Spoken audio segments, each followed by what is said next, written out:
Now it's time for Culture Talk, where we discuss culturally relevant topics that you can use to start conversations about your faith. I'm joined today with George Haraksin. You are a professor of philosophy and ethics, and you're also a former pastor. Yep.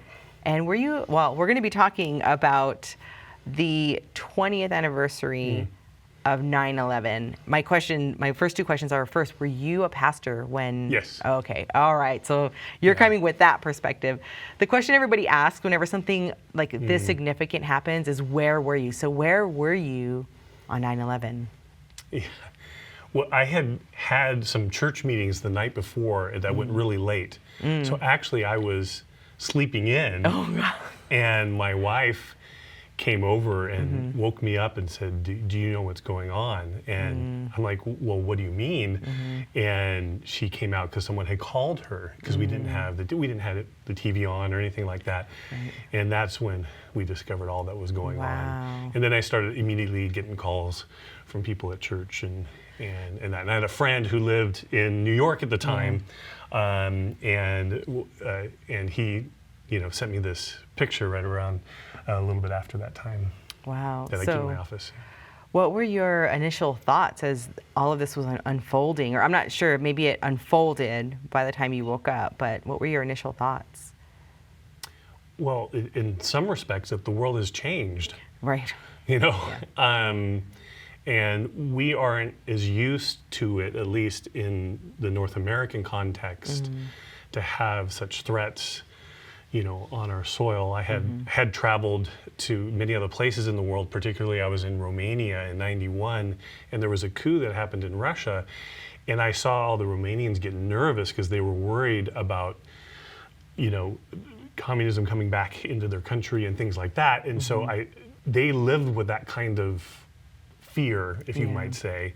We weren't used to living quite in that way. Right.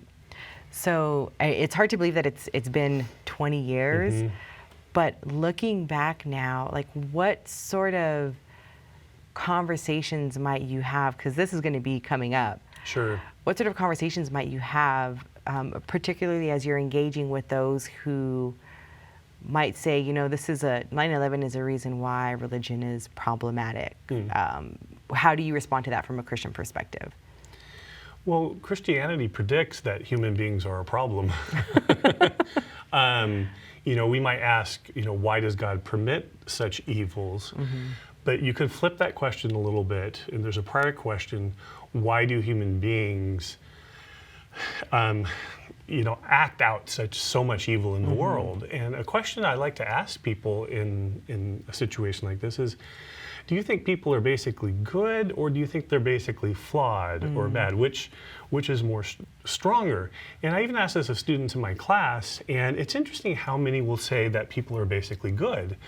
And then I'll ask, well, then why is there so much evil and suffering in the world? And then we get into a conversation about it. I think that is a really good question that people are going to be asking. And you and I actually recorded a previous 2019 segment, so people can look for that too, or talk about why God would allow evil and suffering. It is really such a deep question. But you know what? When we talk about whether humans are more like evil or they're kind of good, I think what we get from events like 9/11 is kind of seeing both. Like, would you say that we saw some, like, we talk about the beauty and the wretchedness? Is it Augustine who says that, or Pascal? Yeah. Well, Pascal talked about it, Right. yeah, most certainly, yeah. And so we saw that. And how would you kind of bring that into the conversation? Yeah, just a personal story. I stood on one of the towers that year, so it was fresh within my memory. And what you kind of glean is that human beings are capable of so much beauty, such amazing feats. It really does separate us from the animal kingdom. Right. But as you say, at the same time, we can be so wretched and depraved. And looking at both of those, I think looking back on the event, you are correct, we saw both things. The question then kind of becomes well, how do you make good people, right? How do we, if we want to avoid things like this, what is a good person, and how do we cultivate good people? And this, of course, is something that Jesus picks up directly in the Sermon on the Mount. So now here's my question about that. If we talk about Sermon on the Mount and this is how we make people good, how do we explain that from a non-Christian perspective, or can we? Like, where would that goodness come from? Yeah, I mean, certainly there have been non-Christian thinkers, like Aristotle, for instance, who has talked about, well, what is a good person, right? It's kind of like asking, well, what's a good flower? You just kind of know it when you see it, right? And then you learn to imitate it, pick up the habits, cultivate the right soil so that that good flower arises. So we can observe and look at what is a good person, who would you point to, and then what is it about them that makes them good, right? What kind of habits do they have? What, for the Christian, Christians, we can't do it on our own, that we need to be connected to something, and that something is God in order for us to do that. So, as we approach now this 20th commemoration or anniversary of 9/11, some might say, like, should we even be commemorating such a day? What are your thoughts? Yeah, I think having days like this, where, as you say, we look at both the beauty of human beings, to be good to others, but also the evil in human beings, it's important to sit back and remember these kinds of events, to think about these ultimate questions, these big questions of life. And because they're actually really practical questions.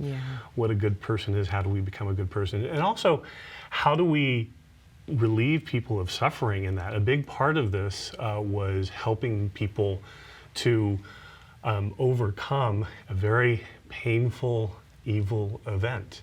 And human beings, and God has actually a lot to say in the Old and New Testament about remembering these things. It's a spiritual discipline. I think it's a moral discipline to do so. Yeah. Well, thank you so much for that, and thank you for just speaking on such an important topic. If you would like to hear more from George Haraksin, go to reasons.org and search for George Haraksin.